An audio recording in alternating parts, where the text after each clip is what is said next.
Hello, my name is Brittany Williams, and I will be having a counseling session with one of my clients. He is a 28-year-old Hispanic male who is suffering with depression.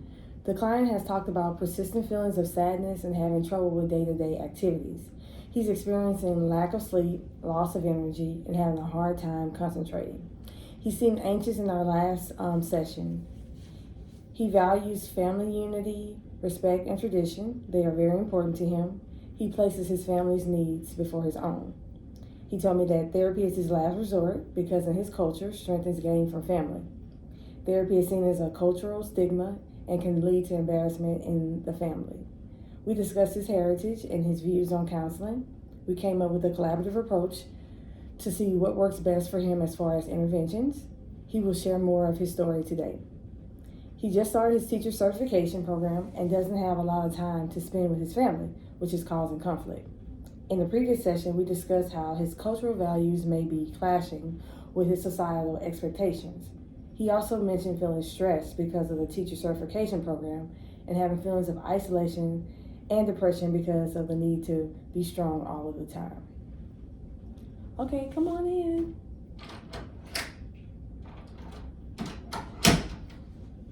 Hey, how are you doing today? Doing great. So how was your week? It was good. It was relatively stressful as always. Okay. Lots to take on. I have a problem with management. Okay. Mm-hmm. And when you say management, what do you mean? Like time, I feel like I never have time to do everything that I have to do. Okay.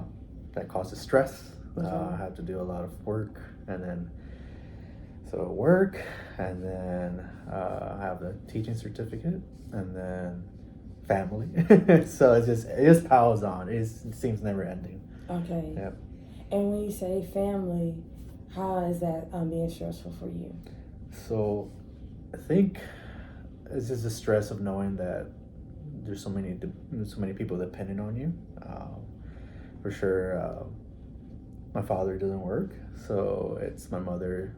She's self-employed, and my sister helps her, but those are jobs that income fluctuates. Okay. And then I have a steady job, so I have to help them financially, and that's the stressful part. Okay.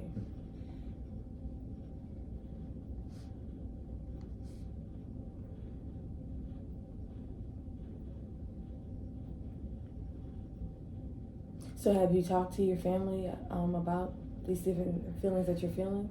So, yes and no. I think it's more of passing because we have this family dynamic already. So my mother is, strong-willed, gung-ho, everything, right? She's strong. She works for the family. She's always worked since we were kids. There's no stay-at-home mom. I think that was a dynamic for us growing up. Okay. My father, like I said, he doesn't work because he's ill, and my sister works with my mother, but we have this dynamic where they expect a lot from me. Okay. Since I was young, the goal for both of us was college, but it didn't go that way for my sister, so I always felt the pressure of proving myself, being the first one to graduate from college, getting a career, and then they always want more, right? They want more. They want me to prosper, but in a way, I feel like the pressure's on me compared to my sister, who hasn't had that push, hasn't had that pressure on her, right? Okay. I'm not saying I want to talk bad about my sister. She's my sister, right? You love her. She's family. But what's that family dynamic? Where's that accountability? And I think that's what really hurts me, right? It stings to know that I have so much pressure, and I always see my sister, and I could see that potential. She has so much more, but it's disheartening. Okay. So as far as your sister, do you kind of try to push for her to realize that potential? Well, my sister, she's a hard one. We have our own character, right? My mom, she's strong-willed. I'm kind of like my mom. Okay. So I'm strong-willed, right? Okay. my sister's like my dad. So my dad's a pessimist, a contrarian. So you tell him go up, he goes down. Tell him to go left, he goes right. Okay. She's exactly like that. Okay. So that's difficult to, tell her, you gotta learn how to do this, or you gotta, what happens when our parents, are fortunate, you're gonna pass away, what's gonna happen, and there's nothing. It's silent treatment. She doesn't give you an answer. So it's frustrating because it's just, you want to look out for your family. You want them to prosper and succeed, but when you don't get that same commitment or same energy, as you would say, then it becomes like a cycle of bad environment, right? Gotcha. Right.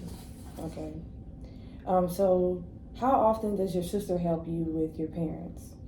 I can say all the time, right? She's there. Okay. But we know she's there. Like, she translates for them. She talks to them. Okay. She's upfront with the bills, everything. Okay. But it's just, she's the older sister. We could have expected more, right? She changed. She didn't used to be as passive aggressive, as volatile. Now she is, but it's the responsibility of working. She didn't used to work back 3-4 years ago. Now she is, so it's changing. The responsibilities changed her, and yeah. Okay. So I would say, how much time do you get to spend with your family? You say you really don't get to spend as much time as you like? Not anymore. Okay, because of the program you're in? The job and the program, right? Okay. It feels like I'm here most of the day. I get home around 9 or 10. Okay. Get a quick bite and go to sleep. Okay.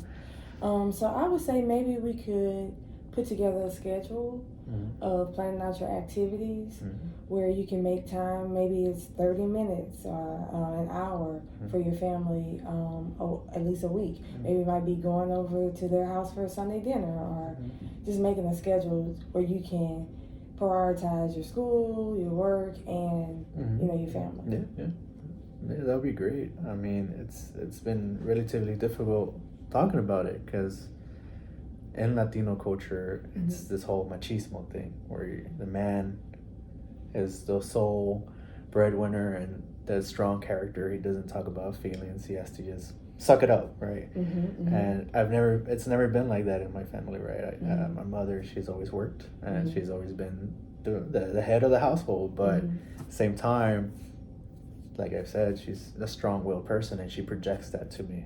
She wants me to be strong-willed, but those responsibilities, they're immense, but at the same time, it's just, there has to be a little bit more communication.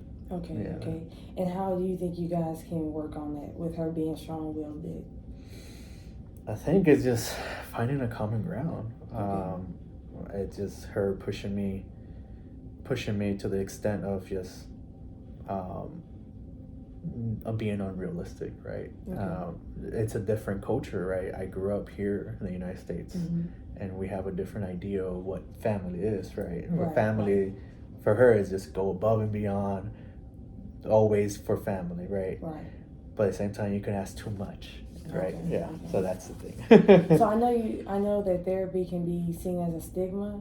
Do you think that maybe she may be willing to come to one of the sessions?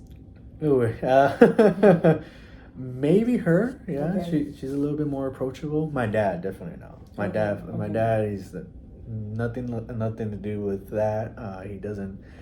He shuns away those kind of help. Like I said, he's a contrarian. So if you ask him any help, financial, health, even mental health, he'll probably not be up for it. Well, that may be something that we can explore. Start with her. And then we can, see where it goes from there. Yeah, for sure. I'd be up for it. It's affected me. I mean, it's that outlook in life becomes a little bit more of a dread. I definitely, my sleeping habits have gotten a little bit better, but it went from 3 hours to 5 hours, and not enough. So what would you say is the reason why you're not sleeping well? Is it stress? Are you thinking about things? Yeah. So it's just thinking about it. feeling overwhelmed, so much to do, so little time, and then you want to find some comfort in life. So I stay up late because, just for the time, my alone time, right? Yeah, everything is just people this, people that, and then at night it's just me by myself. So I don't get much sleep because I overthink, and I just can't get rest. Okay. So maybe we can work on cognitive restructuring. So restructuring your thoughts, the way you see things, your perspective. So I want you to keep a journal, and I want you to write down every time you think a negative thought and what that thought is, and we're going to see how many negative thoughts you're thinking a day, and we're going to try to work on changing that. Yeah, that sounds interesting because, a journal in Latino culture, a man with a journal is a no-go, right? But yeah, that'll definitely work. Okay, awesome. So I guess for the next session, you'll bring your journal back, and then you'll bring your activity schedule that we put together for your family. How does that sound? Yeah, that sounds perfect, actually. Okay, well, awesome. I'm glad that you were able to come in today. Yeah, definitely. It helps. Okay, awesome. Well, Thank you so much. I'll see you next week around the same time? Yeah. Okay, we'll see you next week. Thank you. Okay. So with the client, I was able to use engagement strategies for relationship building. We were able to share our stories to get to know one another in our first session. With this client, I was able to take a culturally specific approach for therapy.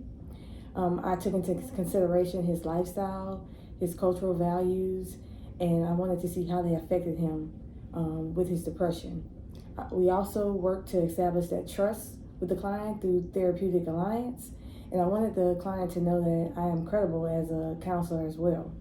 I tried not to over-identify with the client and to separate my own experiences from the client's experiences. I showed empathy to the client. I wanted to make sure that I was genuine and sincere.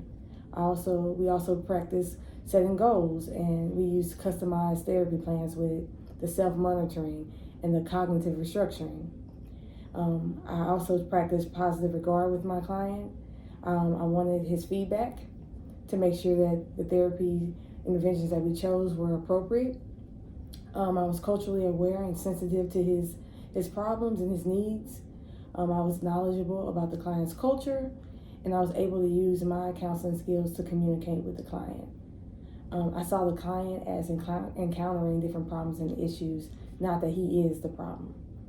I also incorporated the EST treatments as far as the self-monitoring and the cognitive restructuring. I feel like I maybe could have done more cognitive therapy or brief dynamic therapy, but maybe we can explore that in the next sessions. So we also got to get to know each other more and get to know more about the things that are bothering him. And I hope that in our next session we can continue to work on those things and help him to overcome his depression and to help him become closer with his family. Thank you so much.